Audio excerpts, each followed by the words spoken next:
Ndabasuje mu izina rya Yesu Kristo, nitwa Theophile kurana umwete, ngira ngo tumaze kumenyerana cyane.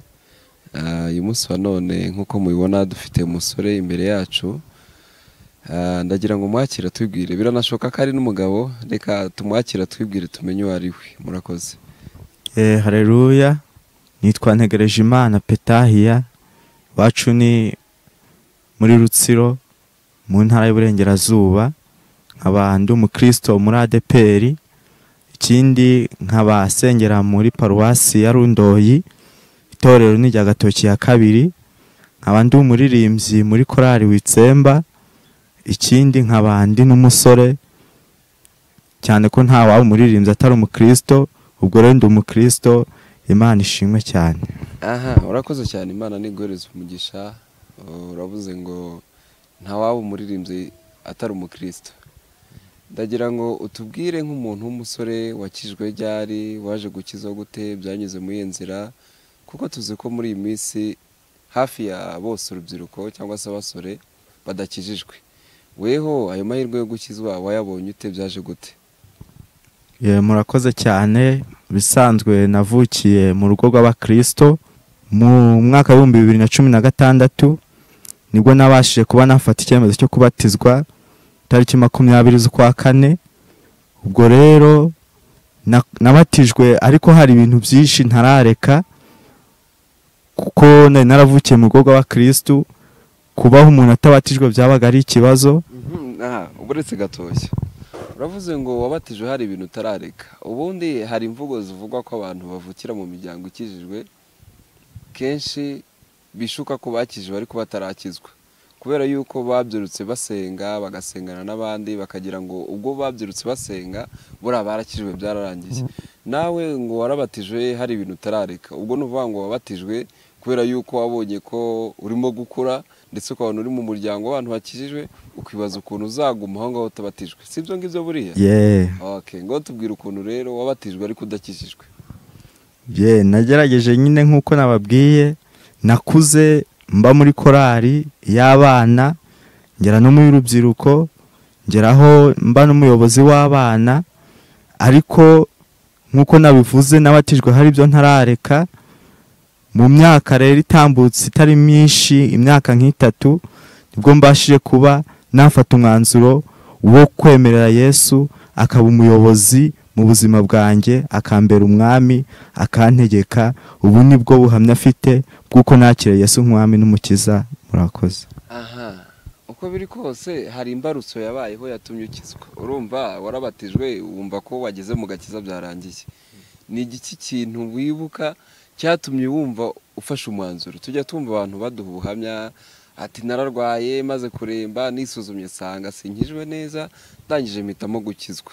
Weho kugira ngo ufate umwanzuro wo gukizwa neza, ni ikihe kintu cyabaye imbarutso yo kugira ngo ukizwe? Ni ukuvuga ngo njyewe nize muri torokome, cyane ko nari narize na pirimeri, ariko nigana n'abantu bagiye batandukanye, harimo abasore, harimo abakobwa. Ubwo bamwe muri bo rero twagomba gukorana agakungu, bikaba ikibazo, ndetse n'umwanya wo kuvuga ngo nafashe umwanzuro bikambera ikibazo. Ariko ndangije torokome, cyane ko no muri ubwo buzima najyaga asenga Imana ikagira iby'inkorera bitewe n'ibyifuzo afite.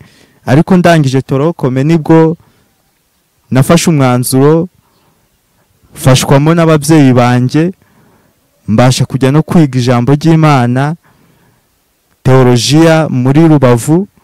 Ariko ngihingukayo nibwo narebye ibiba n'ibyo narisanzwe ndimo, ndeba abo duhuriyeyo nabo, ndebye n'ibyo bakora, fata umwanzuro wo gufata umwanya wo gusenga Imana. Imana ingirira neza, n'ibyo nari ndimo byose ndabireka. Ubu ngubu ni nabwo bwiza bw'ubusore mubona afite uyu munsi. Imana ishimwe. Aha, ubaye nka wundi ngakagasura ngo dufite na Yesu. Imana ishimwe cyane. Aha, umaze gukizwa rero, birumvikana winjiye mu bundi buzima bushyashya.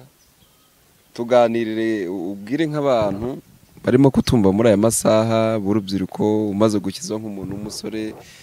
Nzi ko kenshi habaho gusekwa, sibyo? Umuntu w'umusore ubaye ikibwa, ntabwo uzajya mu kabari ngo ujye gusinda, ntabwo uzasohokana n'abakobwa ngo ubaye imbwa.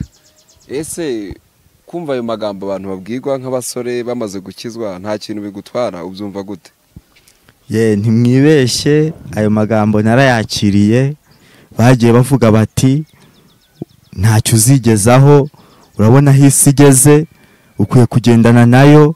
Ukaba ufite wenda nk'abakobwa 5 cyangwa 3 ubwira ati ndagukunda, waba wenda uri mu biruhuko ukaba ufite ubwira, waba uri ku ishuri ukaba ufite ubwira. Ibyo rero nagerageje kubyirinda, kubera ko Imana yadutegetse cyangwa Yesu Kristo yavuze ko tubanza gushaka ubwami bw'Imana, ibindi bikazaza ari nyongera. Ubwo rero umwanzuro nuwo nguwo, cyane ko naho dutuye baba bagenda bavuga bati ntacyo uzigezaho, kuba udasabana n'abandi, kuba utagira abakobwa mukundana, kuba utasangira n'abandi agacupa kubera ko wavukiye kwa pasiteri. Ukabona bavuga bati ntacyo uzigezaho, ariko njye ndashima Imana kubera ko mu izina ryayo harimo yuko yitwa Imana ishoboye byose. Murakoze cyane. Urakoze cyane nawe. Uvuze ko hari byinshi wumva ariko ukumva ntacyo bigutwaye kubera ko uri mu gakiza. Uvuze ko habaho gusekwa, abantu bakavuga ko ntacyo umuntu azigezaho, ariko mu byo numvise ko wabashije no kujya mu ishuri ukiga, sibyo? Abantu bazi ko agakiza, abantu bakijijwe ari abantu babuze icyo bakora nyine barakizwa, ariko tumvise yuko wagiye mu gakiza ntacyo ubuze. Umuntu wavukiye kwa pasiteri nta kintu mwari mubuze, mwari mumeze neza ariko uhitamo gukizwa. Warakoze cyane, Imana igumugisha cyane. Rero hari ikintu watubwiye, utubwira ko mu bintu turaganira harimo n'ijambo ry'Imana. Niko bije. Yego, ndagira ngo nkwakire utuganirize ijambo ry'Imana, n'urundi rubyiruko ruri hirya no hino rwumve ijambo ry'Imana, bumve ibyiza byo kuba mu gakiza. Urakoze cyane, tuguhaye umwanya. Data uraho twese uri mu ijuru, uri Imana iriho kandi izahoraho, waremye byose ntawe ugufashije, izina ryawe nirihabwe icyubahiro. Turagushimiye muri uyu mwanya ko ubuzima dufite tubukesha wowe, ukiturinze twaba tugihumeka na n'iyi saha. Nubwo abagiye nabo bagiye mu bushake bwawe, turagushimiye ko uduhaye aka kanya kuganira ijambo ryawe. Turasenze kugira ngo ntirigarukire ahangaha, ahubwo umuntu wese uryumvisha rigira imbaraga muri we, kandi ubutware n'ubushobozi bw'ijambo ryawe ubashe guhindura byose ku mitima iri buryakire. Natwe ubane natwe, Mwuka Wera tubere umuyobozi kandi aduhishurire ibikwiriye ubwoko bwawe bukeneye muri aka kanya. Niko senze nyo mu izina rya Yesu, amen. Ndagira ngo tuganire ijambo ry'Imana nkuko nari mbivuze. Turaza gusoma mu butumwa bwiza bwa Yesu Kristo uko bwanditswe na Matayo. Turasoma mu bice 20. Turasoma ibice 20. Turasoma imirongo miremire duhereye ku murongo wa mbere tugeze ku murongo wa 15. Matayo ibice 20, turasoma umurongo wa mbere tugeze ku murongo wa 15. Umutwe w'amagambo uravuga ngo umugani w'abahinzi bo mu ruzabibu. Ubwami bwo mu ijuru bwagereranwa n'umuntu ufite urugo yazindutse kare gushaka abahinzi ngo bahingire uruzabibu rwe. Asezerana n'abahinzi idenariyo ku munsi umwe, abohereza mu ruzabibu rwe. Isaha 3 arasohoka asanga abandi bahagaze mu iguriro ntacyo bakora. Nabo arababwira ati, namwe mujye mu ruzabibu rwanjye ndi bubahe ibikwiriye. Baragenda. Yongera gusohoka mu isaha 6 n'isaha ya 9 abigenza cyo. Isaha zibaye 11 arasohoka asanga abandi bahagaze, arababaza ati, niki kibahagaritse hano umunsi wose ntacyo mukora? Baramusubiza bati, kuko ari nta waduhaye umurimo. Arababwira ati, namwe mujye mu ruzabibu rwanjye. Bugorobye nyir'uruzabibu abwira igisonga cye ati, hamagara abahinzi ubahe ibihembo byabo, utangirire ku ba nyuma ugeze ku ba mbere. Abatangiye isaha 11 baje, umuntu wese ahabwa idenari imwe. Ababanje baje bibwira ko bahembwa ibirutaho, ariko umuntu wese ahembwa idenari imwe. Bazihawe bitotombera nyir'uruzabibu bati, aba banyuma bakoze isaha imwe abanganije natwe abahingitse umunsi wose tuvunika twicwa n'izuba. Nawe asubiza umwe muri bo ati, mugenzi wanjye sinkugiriye nabi, ntuzi ko twasezeranye idenari imwe? Ngiyo yijyane ugende.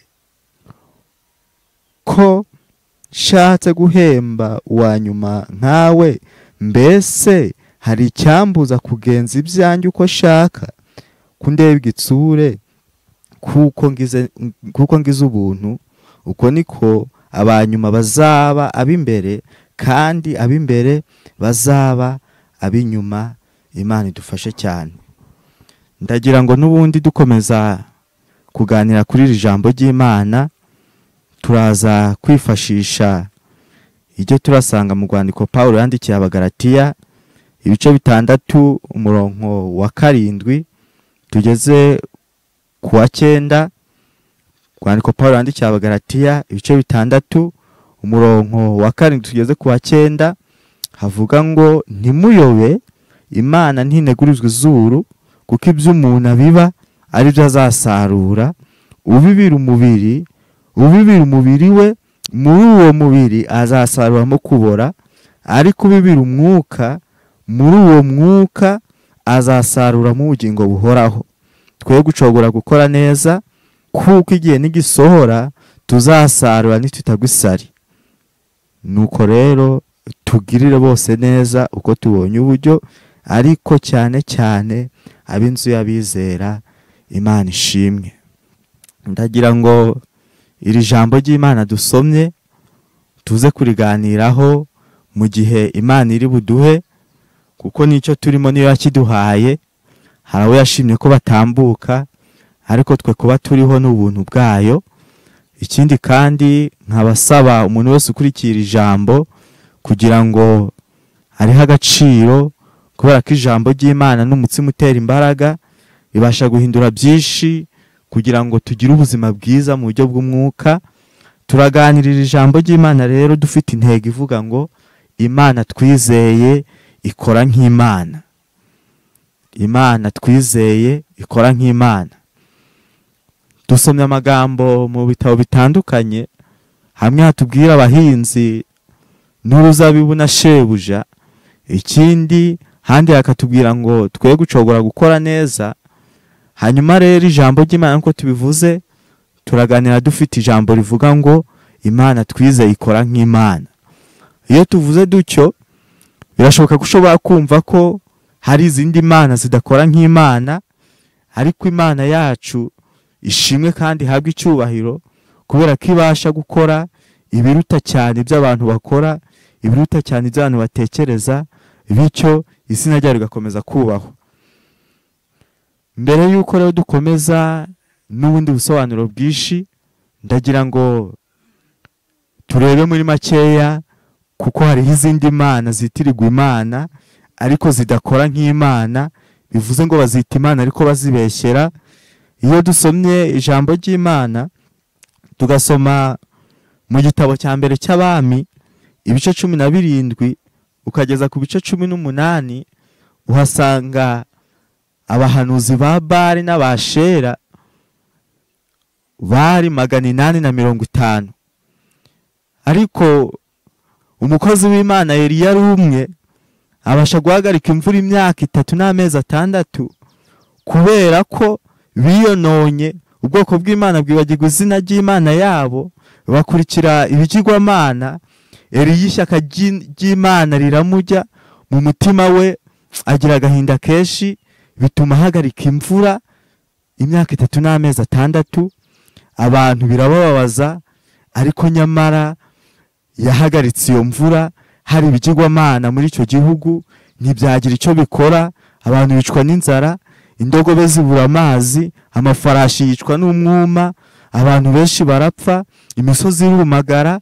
Ariko kubera ko Imana ari Imana ishobora byose, ibasha kwemera ko imvura ihagarara, ibigirwamana bihari, ababisenga bahari, abiyita abatambyi babyo bahari, ntibyagira icyo bikora. Bishatse kuvuga ngo Bali na Shera babitiriye Imana, ariko mu by'ukuri si Imana, kubera ko ibyo bakoze nta na kimwe cyagaragaje ubutwari bwabo. Bivuze ko umuntu ashobora kugira Imana mu rugo rwe. Birumvikana ko muri iyi si abantu benshi bizera ibintu bitandukanye, abandi bakizera izuba, abandi bakizera ukwezi, abandi bakizera ibiti, abandi bakizera inka, ariko ibyo byose nta gaciro bifite imbere y'Imana, kubera ko ari ibigirwamana. Iyo kandi dukomeje dusoma mu Kuva ibice 32 umurongo wa mbere wageza ku 35, hatubwira uburyo Abisirayeli bavuye muri Egiputa bagera mu butayu, aho Mose yiherera yagiye kwerana n'Uwiteka ku musozi Sinayi, maze ngatindayo. Atinzeyo rero binginga Aroni ngo abakorere iki kigirwamana cyitwa ikimasa mu mazahabu bari bafite. Mose rero ngaza kumanuka ku musozi ari kumwe na Yosuwa, ngagiye kugera aho bari yumva urusaku.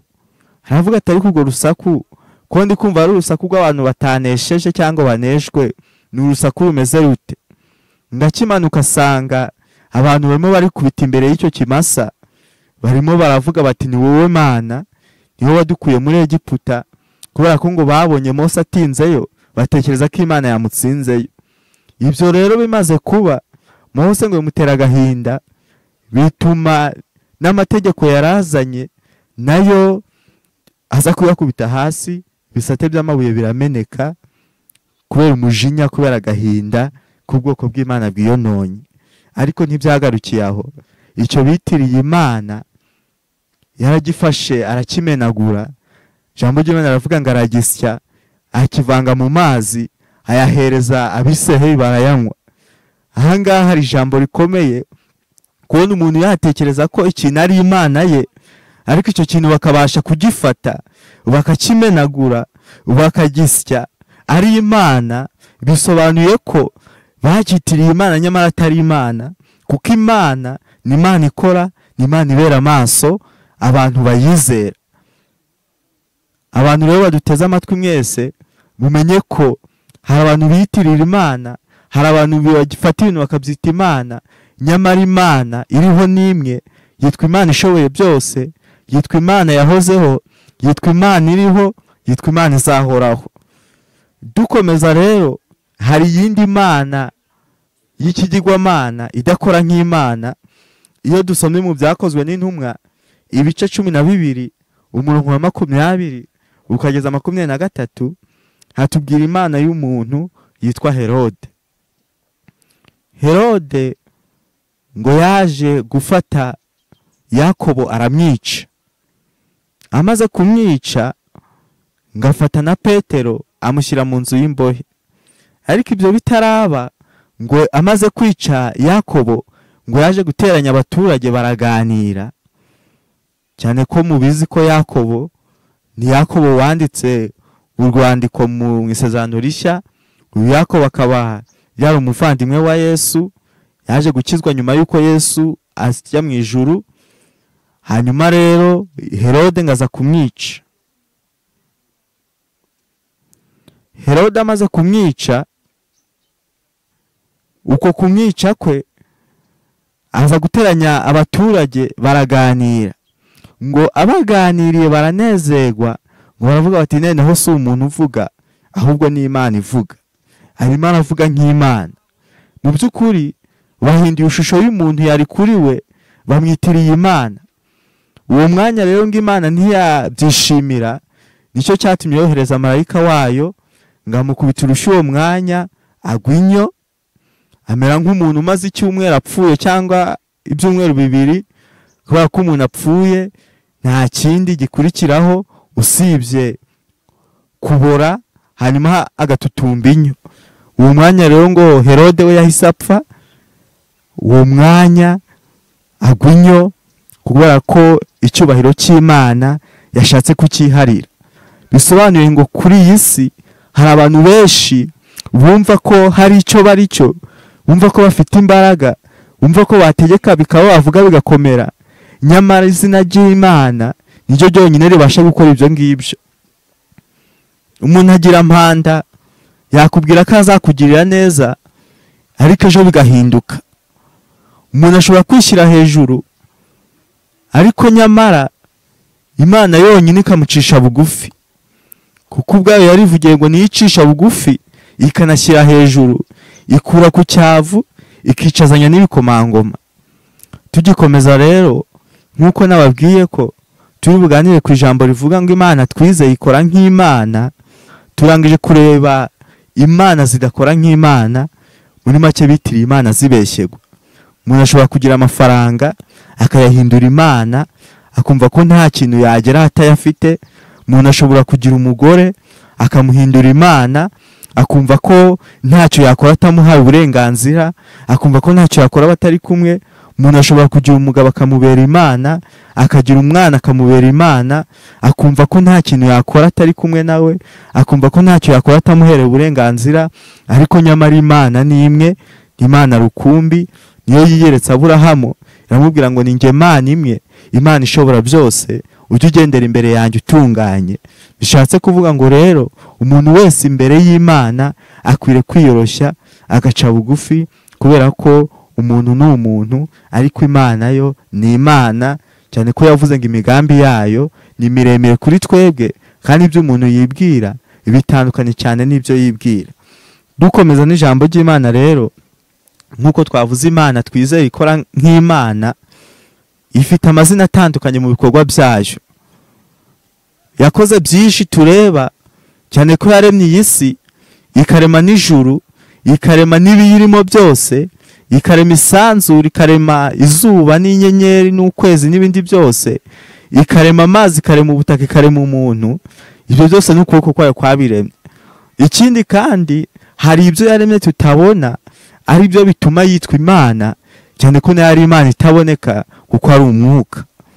Nta wakubaza ngo ugaragaze ishingiro ry'iyi si, ugaragaze fondasiyo yayo, ugaragaze inkingi ziyifashe, ariko ijambo ry'Imana ryaravuze ngo ibyo bitaboneka nibyo bituma ubutware bwayo bukomeza kubaho. Mu bikorwa byayo rero ifite amazina agiye atandukanye. Imana ifite amazina agiye atandukanye mu bikorwa byayo, aho dusanga ko ari Imana ishobora byose, akaba ari Imana izi byose, akaba ari Imana iba hose, akaba ari Imana iri hejuru ya byose. Ayo ni amazina ane agiye atandukanye avuga uko Imana igenda yiyerekana mu bikorwa byayo. Izina ry'Imana yitwa Imana ishobora byose, yagiye ibigaragaza ubwayo ahantu hatandukanye.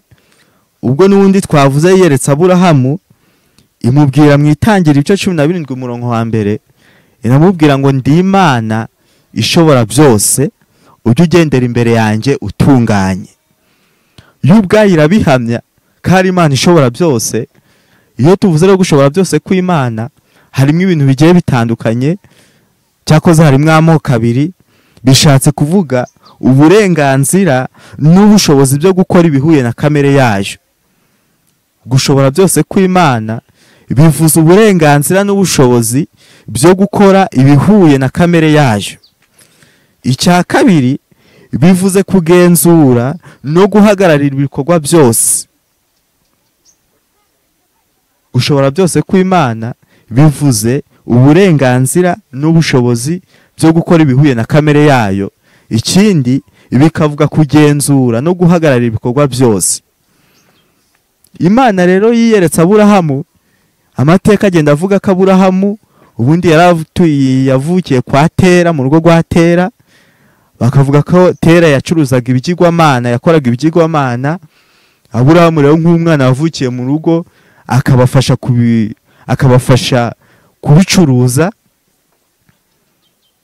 Imana rero iza kumwiyereka, cyane ko yagize ishyaka ryo kumenya atari ko iyi Mana papa akora, imvura yagwa tukayanura, izuba ryava tukayisubiza ku zuba, iyo Mana ni Imana nyabaki? Imana dushyira ku isoko igacererwa ni Imana nyabaki? Aza kugira ishyaka mu mutima ryo kumenya ngo mbese Imana nyamana yitwa Imana ikora nk'Imana ni iyihe? Imana itekereje irebye mu mutima we, ibona kuko afite ishyaka ryo kuyimenya, nicyo cyatumye imwiyereka. N'uyu munsi rero hari abantu bavukira mu ngo zigiye zitandukanye, bakora ibintu bitandukanye, cyane ko njye navuze ko navukiye mu rugo rw'abakozi b'Imana ishobora byose. Uko nagiye mbona ibikorwa byayo, nicyo cyatumye nanjye ngira ishyaka ryo kumenya ngo mbese iyi Mana nayikurikirane, yanyiyereka ite, nakomera mu buntu bwayo gute? Umuntu nyumva wese birashoboka ko twavukiye ahantu hatandukanye, ukaba waravukiye mu rugo rw'abasenga ibishushanyo, ukaba waravukiye mu rugo rw'abapfumu, ukaba waravukiye mu rugo rw'abaraguza, ariko uyu mwanya ndakumenyesha ko nugira umwete wo gushaka Imana nyamana, Imana izakwiyereka. Yatwiyerekeye mu bintu bitandukanye, ariko abantu benshi byabahindukiye urujijo. Ariko uyu mwanya nugira umwanya wo gushaka Imana, ukagira umwete, Imana izakwiyereka. Yaravuze ngo nkunda abankunda, abashakana umwete bazambona. Yobu nawe yabivuze, aravuga ngo nzi yuko ushobora byose kandi nta kibasha kurogoya imigambi yawe. Bivuze ngo nubwo Imana yabivuze, Yobu nawe yabivuzeho. Hari n'undi wabivuze mu byahishuwe, abamarayika ibizima barabihamya, baravuga bati weru wera, uri umwami Imana ishobora byose, ihoraho, yahozeho kandi izahoraho.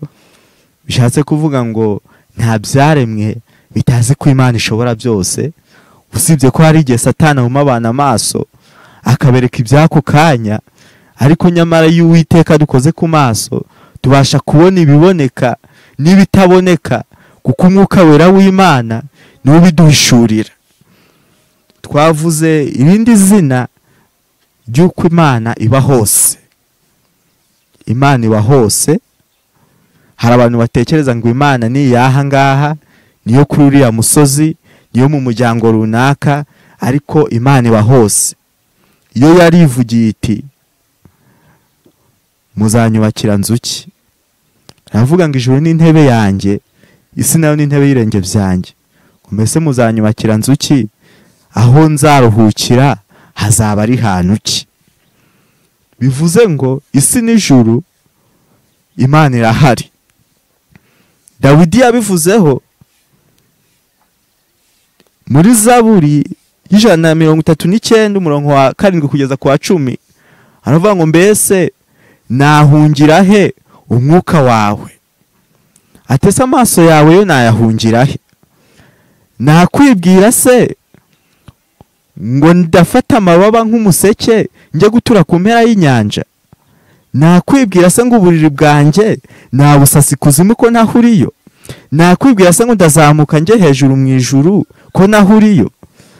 Atese ahubwo umwijima nawufata nkawiyorosa nkikikiza umucyo, ko imbere yawe umwijima n'umucyo byose ari kimwe, nagirane nahungira he? Yashaka gusobanura ko Imana iba hose, bishatse kuvuga ngo ijisho ryayo ntaho wagihisha. Ibyo ukora byose rirakureba, utibwira ngo mwene so n'umugirira nabi, Imana ntizabiri kukureba. Imana iba hose, Imana kandi ishobora byose. Bamwe bajya batekereza ko Imana utayishakiye kuri wa musozi nta handi wayibonera. Nyamara Imana iba hose, iyo icyakora igatura mu mutima wejejwe. Iyo mpamvu umuntu umwe yavuze ngo Imana ntijya yumva abanyabyaha, ahubwo yumva abakiranutsi. Gukiranukira Imana rero ni inzira yo gusabana nayo, ikagira n'ibyo gukorera. Nubwo irindi jambo ryavuze ngo ivubira imvura ababi n'abeza, ariko hari igihe kizagera ubwo izavuga utuwera nagumye yere n'uwandi wagome yandure, bizasobanuka byose. Nkaba nkwifuriza kugira ngo mu byo ukora byose umenye ko hari Imana iba hose, ijisho ryayo rihora kuri wowe, kandi uzabazwa ibyo wakoze ku munsi w'amateka, ku munsi w'urubanza. Nicyo gituma dukwiye kugendera imbere yaho dutunganye nk'uko yabibwiye Aburahamu. Icya gatatu twavuze ko ari Imana izi byose, izi myicarire yawe, izi mihagurukire yawe. Yabwiye Yeremiya aramubwira ngo nakumenye ntarakurema, utari waba n'urusoro mu nda ya mama wawe nari nkuzi, nagushyiriyeho gutoranyiza kuba umuhanuzi uhanurira amahanga yose. Bivuze ngo kuba uriho si impanuka kuri wowe, ahubwo byari mu mugambi w'Imana. Kandi kuko Imana izi byose, niyo mpamvu izi ibizakubaho byose, nta na kimwe kibuzemo. Ndabinginga rero kugira ngo mwe mwahamagawe n'Imana mudaherega ubuntu kubupfusha ubusa, kuko Imana itishimira umuntu wese uva mu nzira y'agakiza yari arimo agasubira inyuma. Nk'uko yabivuze iravuga ngo erega ntimwibwire ko nishimira ko umunyabyaha arimbuka, ahubwo nishimira ko yahinduka akava mu nzira ye mbi. Imana iravuga iti ariko umukiranutsi we nareka inzira yo gukiranuka agakora ibibi, ngo sinzamwishimira, ahubwo ibyo yakiranutsemo bya mbere bizahinduka ubusa, azacirwa urubanza gukiranirwa kwe. Umuntu wese rero wahamagawe n'Imana akwiriye kugira umwete wo kumenya Imana ye, kandi nk'uko twavuze ko ari Imana iri hejuru ya byose, iri hejuru ya byose koko. Ijambo ry'Imana rero twasomye ijambo ry'Imana tubwira ko yatoranije igahamagara umwe igahamagara undi, niko nanjye yampamagaye. Ariko birakwiriye kuko twahamagawe n'Imana imwe. Ikindi kandi Imana ishobora byose twasezeranye nawe ubugingo buhoraho. Dukwiye kumenya ko rero ubwo bugingo nitutagusari tuzabubona, ko twumvishe ngo ntimuyobe Imana ntinegurizwa izuru. Nukora ibyo hamagariwe Imana izakugirira neza, nukora ibyo yagutoranirije Imana izakugirira neza. Birashoboka ko hari muri bamwe babitotombera ibihembo by'Imana, ariko yaravuze ngo mubanze mushaka ubwami bwayo no gukiranuka kwayo, ibindi muzabyongererwa. Pawulo yandikira Abafilipi avuga ngo ariko twebweho iwacu ni mu ijuru, niho dutegereje ko umukiza azava, ari we mwami wacu Yesu Kristo, ubwo azahindura byose kuba bishya, uyu mubiri ucishwa bugufi akawushushanya n'uwe mu bwiza bwe, kuko afite ubushobozi n'ububasha bwo gukora ibyo no kugenzura ibikorwa byose, nk'uko twavuze ngo ni Imana ishobora byose.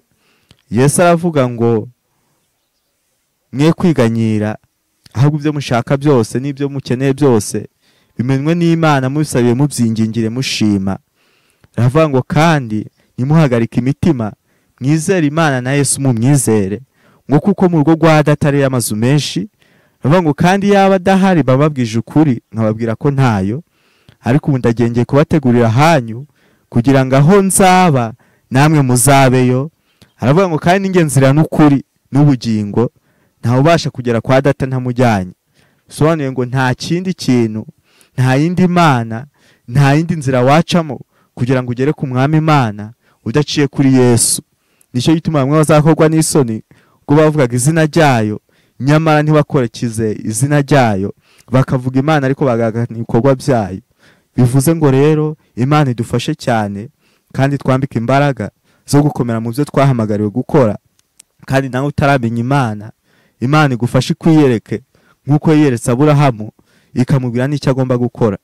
Ndashimira Imana ko iduhaye iri jambo ryayo kugira ngo turiganire, kandi imbaraga zayo zihore kuri twe. Wowe uryumvishe nanjye urivuze, Imana itugiriye neza kandi umugisha wayo tugendeho. Ndagira ngo dusenge Imana, kuko Imana yaravuze ngo ijambo ryayo rizakurikizwa n'ibimenyetso n'ibitangaza bifatika bikoreke. Ndashima Imana rero ko ibyo yavuze igenda ibisohoza. Uyu munsi aho uri nawe Imana ishobora kukwiyereka, kandi Imana ikakugirira neza ukabona ibitangaza byayo.